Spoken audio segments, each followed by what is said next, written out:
今天我们要聊聊一桩令全世界疑惑不解的航空悬案。没错，说的就是马航 MH370 班机的离奇失踪。这起事件已经过去将近10年，却始终没有定论。然而最近有专家声称，只要在一个从未搜寻过的新区域展开行动，最快10天内就能找到 MH370 的下落，解开这个10年谜团究竟是真是假。10年来困扰全球的 MH370 之谜是否真的即将揭开？为什么有人断言 MH370 是一场人为事故？这起失踪案的背后又隐藏着怎样的大国博弈？今天我们就来深入扒一扒 MH370 失联事件幕后不为人知的故事。凌晨的机场灯火通明，乘客们昏昏欲睡地登上飞机，却没有料到这将是一趟再也无法抵达终点的旅程。2014年3月8日凌晨0点42分，马来西亚航空公司的 MH370 航班载着227名乘客和12名机组人员从吉隆坡国际机场起飞，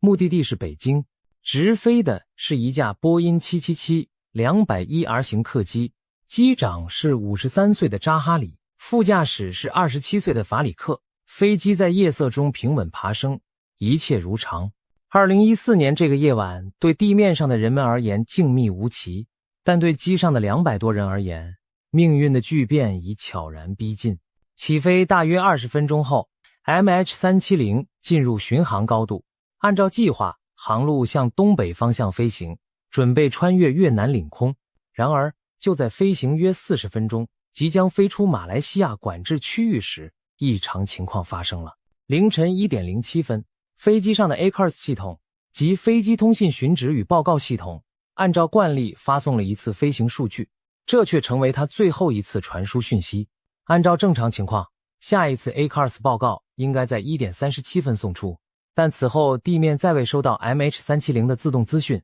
ACARS 不是发生故障，就是被人为关闭了。凌晨1点19分， MH370 飞越马来西亚和越南空管区的交界点，马来西亚吉隆坡区管最后一次呼叫 MH370， 内容是马来西亚370联络胡志明管制区120，晚安。机长扎哈里随即回应，晚安，马来西亚370，语气听不出丝毫异样。这是人类最后一次从无线电里听到 MH370 的声音。就在这次通话后的1-2分钟内， MH370 从民航雷达荧幕上神秘消失，飞机应答器在凌晨1点21分被手动关闭了。此时 MH370 刚刚飞入越南空域，却没有按要求与胡志明空管建立联系，而是仿佛蒸发于空中。正当越南空管人员惊讶地呼叫不上 MH370 时，马来西亚这边也迟迟没有收到来自飞机的联系。奇怪的是，马来西亚方面当下似乎并未意识到紧急情况的发生，直到几个小时后，航班错过预定抵达北京的时间，航空公司才开始联络各方确认状况，但 MH370 早已完全失联。最初几天，搜寻行动在东南亚的海域展开，人们以为飞机可能坠毁在泰国湾或南海。然而1周之后，一个惊人的消息传出， MH370 失踪的真正位置可能完全不在这些地方，而是在遥远的南印度洋。原来早在 MH370 从民航雷达上消失后不久，马来西亚军方的初级雷达就曾捕捉到该机异常折返的踪迹。雷达显示 MH370 在离开民航空管监控后的几秒钟内突然向左急转，朝西南方向折返，重新飞回马来半岛上空。飞机改变航向时甚至一度爬升到45000英尺高，已经超出了波音777的安全高度上限。随后又降低高度飞行，穿越马来西亚领空，飞临机长的家乡槟城上空时还特意转弯绕了一圈，接着继续往西北方向飞越马六甲海峡，然后转向南飞入安达曼海，在那里最终远离了雷达覆盖范围。马来西亚军方雷达最后一次捕捉到 MH370 是在凌晨2点22分左右，位置接近马六甲海峡北部，之后它就飞入茫茫夜色的大海，再也无迹可寻。令人不解的是，马来西亚军方当时并未对这架不明身份又行为反常的飞机采取拦截措施，结果 MH370 就这样大摇大摆地从他们眼皮底下溜走，飞向南方未知的远洋。直到 MH370 失联超过1周后，马来西亚官方才在2014年3月15日正式对外公布这一系列惊人的雷达追踪发现。同时，全球各国的专家也在这段时间对一些卫星数据进行了解读，从而锁定了 MH370 最后的去向。英国的国际海事卫星组织 Inmarsat 透露，在 MH370 失联后的6个多小时里，卫星曾持续收到飞机传来的自动握手讯号。最后一次卫星脉冲通信出现在吉隆坡时间早上8点19分，显示 MH370 当时位于南印度洋上空。一系列复杂分析过后，专家绘制出7条可能的飞行弧线，其中第7弧线被认为是飞机最后所在的位置附近。根据这些讯号推算， MH370 极可能耗尽燃油后坠毁在南印度洋某处偏僻海域。2014年3月24日，马来西亚总理纳吉布公开宣布，根据新的数据分析，可以肯定 MH370 航班终结于南印度洋。这一消息令仍期待奇迹的家属们悲痛欲绝。然而，终结于南印度洋并不代表问题得到了回答，反而引出了更多难以解释的谜团。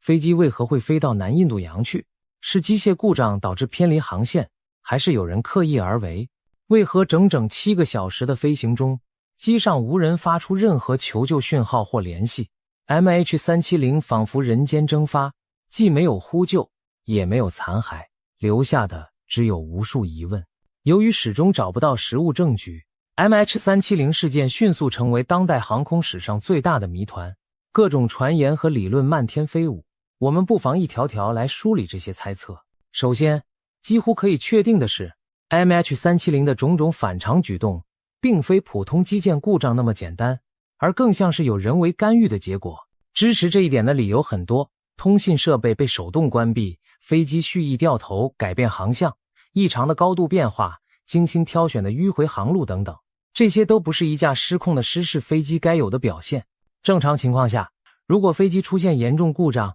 机组人员会发出遇险呼叫，或就近寻找备降机场，不可能自己关闭通讯，绕飞一系列复杂路径。MH370 却偏偏反其道而行，种种迹象显示，这架飞机一直处于某种有意识的操控之下。那么，究竟是谁在掌控 MH370 的命运？大多数航空专家和调查人员把目光投向了驾驶舱内的人机长和副机长。在事故发生后，马来西亚当局和国际调查团队对机组人员的背景进行了详尽调查。结果显示，副驾驶法里克年轻且经验有限，刚开始独立驾驶大型客机，难以想象他会独自策划如此缜密的航线。而机长扎哈里则截然不同，他是马航的资深飞行员兼模拟机教官，飞龄超过18年，驾驶经验极为丰富。在朋友眼中，他冷静睿智，技术高超。然而，越是这样的人，如果心生歹念，造成的后果就越发不可想象。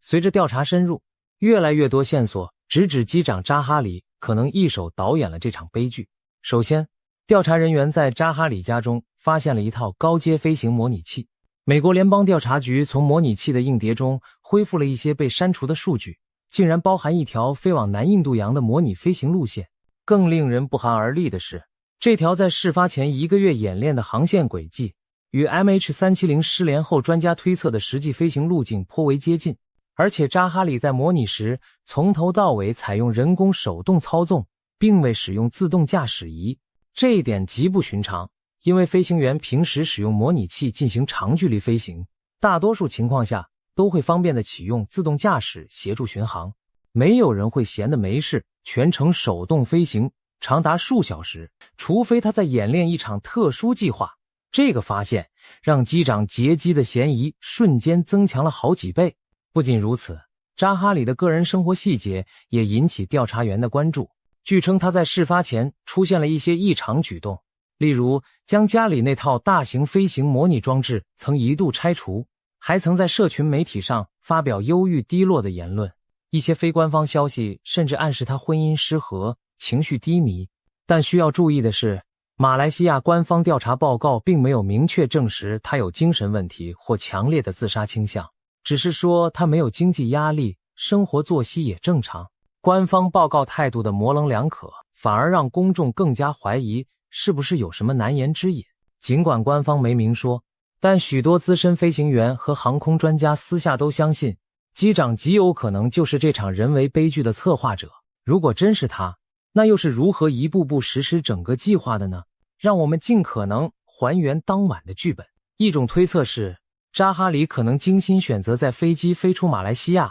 尚未进入越南空管区的短暂空档时机，下手关闭了阿卡尔斯和应答机，使飞机对民航监控彻底隐形。接着，他迅速让飞机急转弯折返，在无线电静默和夜色掩护下飞回本国领空。同时，他或许通过操控座舱增压装置，在无声无息间让整架飞机失去正常供氧，这会导致座舱失压，乘客和没有防备的机组很快就会昏迷乃至失去意识。而在驾驶舱内身经百战的他，则可以利用紧急氧气面罩暂时保持清醒。就这样，飞机神不知鬼不觉地改变了航向，没有人呼救，也没有人能干扰他的计划。如果这个推测属实，那么接下来的飞行变成了一场孤注一掷的独角戏。机长一人驾驶着幽灵般的客机，关闭所有灯光和通讯，在马来西亚与泰国交界处的雷达缝隙中穿行，刻意避开各国的雷达监测。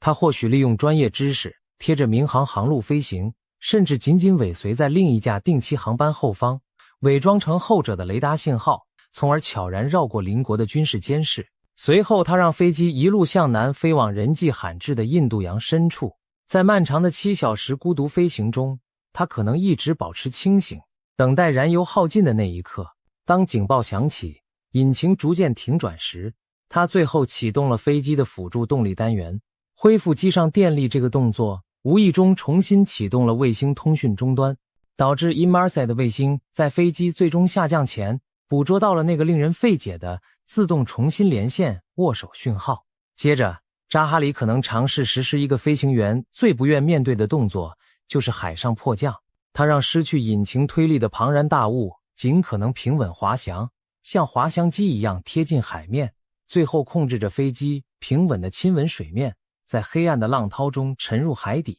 这样的结局听起来令人毛骨悚然，因为机长没有让飞机像一般失控事故那样高速撞海粉身碎骨，而是尽量完整无缺的沉没。因此，或许在很长一段时间里，机身都没有完全解体，没有留下太多漂浮残骸供人寻找，仿佛他有意要让飞机永远消失似的。这也可以解释为什么最初几年搜寻了超过12万平方公里的海底却一无所获。如果稍稍偏离真实坠毁地点，哪怕只有几十公里，都可能与残骸擦肩而过。直到2015年7月，一块破损的金复翼残片被冲上印度洋西侧法属留尼汪岛的海岸，这才是首个与 MH370 有关的实物证据。之后几年，陆续又有10多块疑似 MH370 的残骸在非洲东岸被发现，包括机翼碎片、客舱内部残件等等。这些碎片印证了飞机坠海的事实，但仍无法拼出完整真相。例如，技术分析无法确定飞机当时究竟是垂直高速插入海中，还是相对平稳的滑行入水。如果 MH370 真是机长一手策划的人为悲剧，那动机又是什么呢？至今仍无定论。有人推测他是蓄意实施自杀式空难，可能出于抑郁、绝望，或对生活和工作不满，试图以如此极端的方式结束一切，同时带走机上200多条无辜生命作为陪葬。也有人认为他有政治诉求。事发前一天，马来西亚正好爆发政治风波，猜想他以这种疯狂举动来表达抗议，但这些都缺乏直接证据。对家属而言，最无法释怀的莫过于，如果真是机长所为，为什么要选择如此残忍隐秘的方式，甚至连残骸都不留下，让亲人们连尸骨都无法找回？这几乎超出了理性的想象范围。当然，机长蓄意劫机只是一种目前呼声最高的推论。MH370 事件之所以成为谜中谜，就在于迄今没有任何一个说法能被铁证如山地证实，一些细节甚至还与其他理论相矛盾。因此10年来，各种离奇的替代猜想层出不穷，把 MH370 的故事渲染得仿佛间谍小说。我们不妨看看其中几种有代表性的阴谋论。首先，有人质疑会不会不是机长，而是第三方劫机，也就是说，有其他别有用心的人以某种手段控制了飞机。这种说法一开始源于2名乘客持被盗护照登机的异常情况，让人怀疑是否涉及恐怖活动。然而调查很快发现，那2位使用假护照的乘客是伊朗籍年轻人，他们的目的可能仅仅是偷渡赴欧，与恐怖组织无关。而整起事件中也没有任何极端组织跳出来宣称对 MH370 失踪负责，所以传统持械劫机或恐袭的可能性看似不大。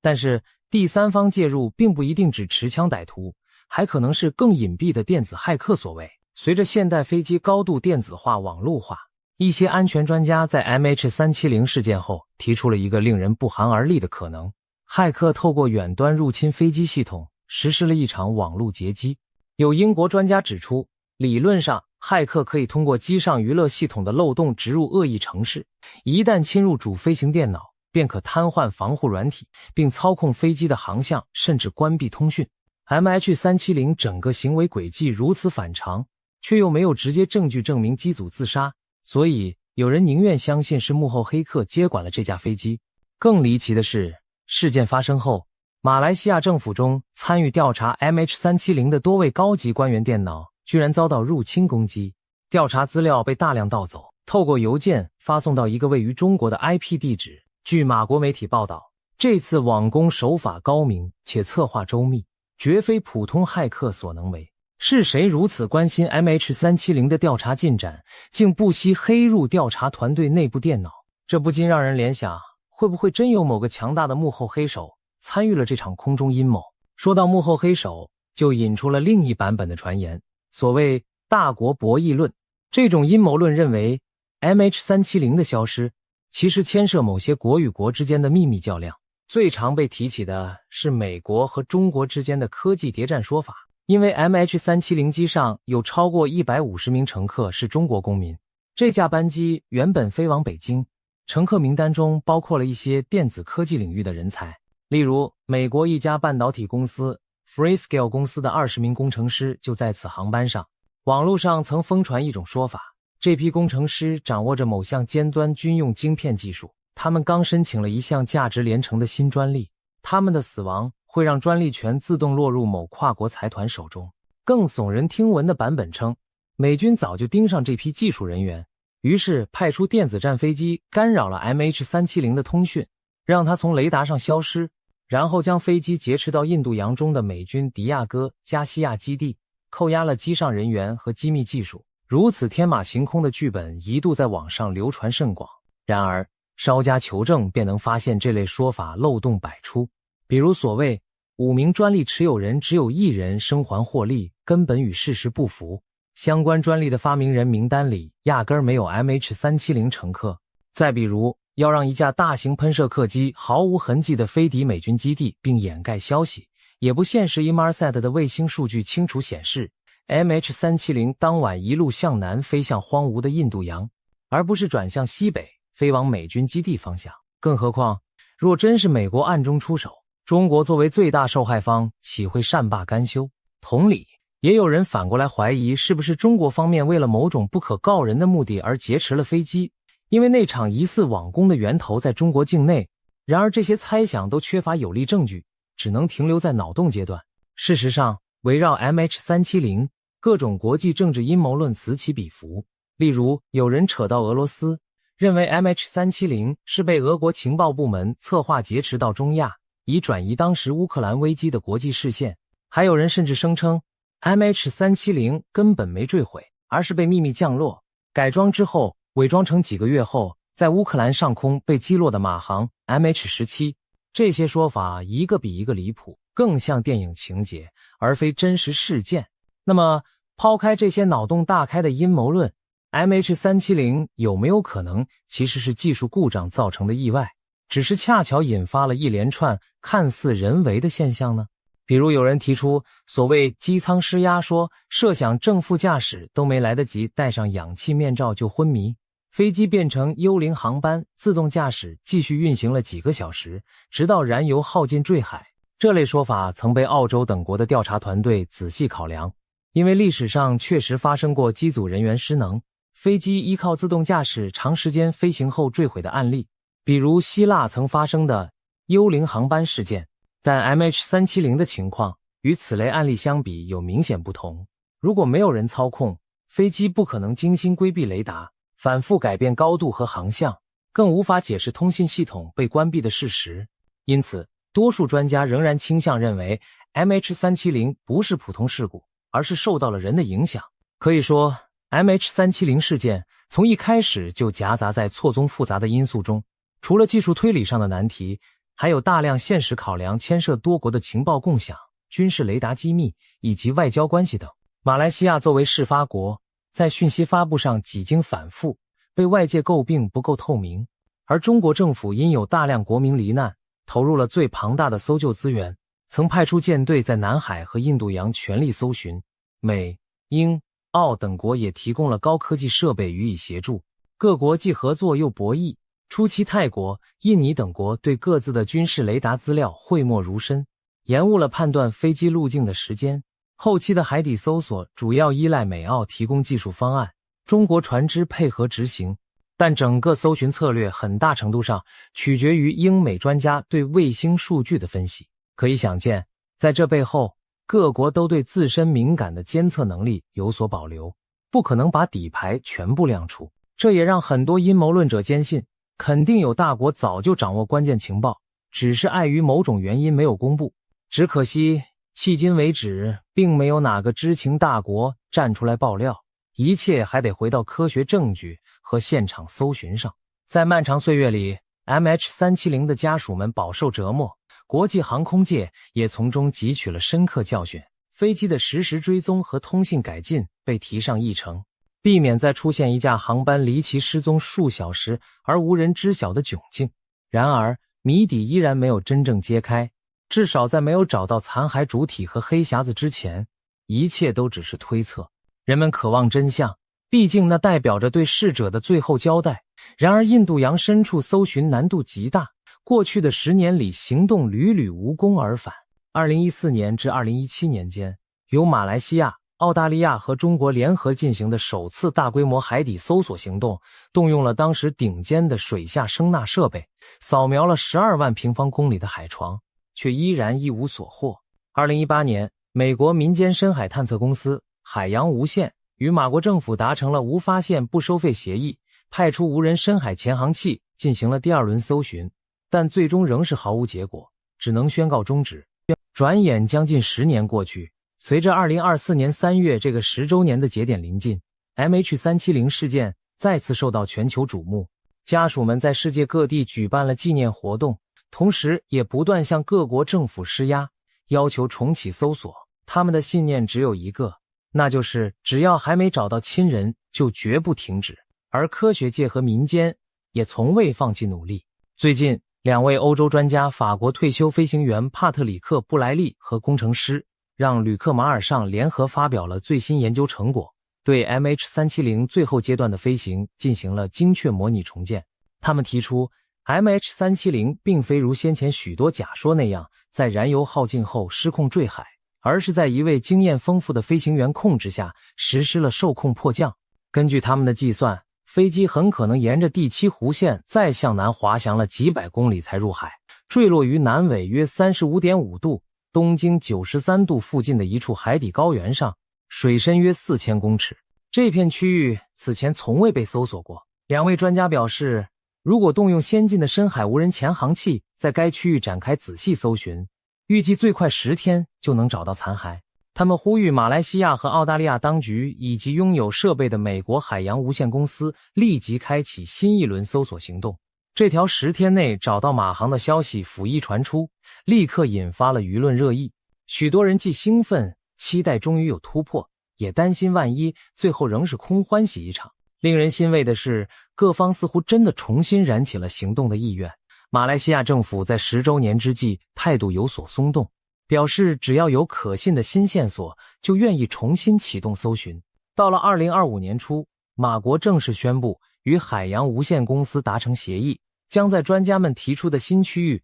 开展新一轮搜救，而且仍然采取无发现不付费的合作模式。配备最新型无人潜航器的搜索船已经蓄势待发，准备再闯印度洋深海挑战命运。全世界的目光又一次聚焦在这片神秘海域。MH370 会不会真的在10年后重见天日？那块尘封在黑暗海底的黑匣子能否终于开口说话，讲出当晚的秘密？回顾 MH370 失踪事件，我们不禁感慨，这是一场现实远比小说更离奇残酷的悲剧。从当夜骇人听闻的突然失联，到10年来无数次希望与失望的拉锯，人们见识了科技的局限，人性的幽暗，也目睹了不懈寻找真相的执着信念。如果 MH370 真的是一起人为事故，它提醒我们航空安全领域始终存在无法绝对杜绝的人性风险。如果背后真有大国博弈的暗影，那更凸显普通人在巨大的博弈中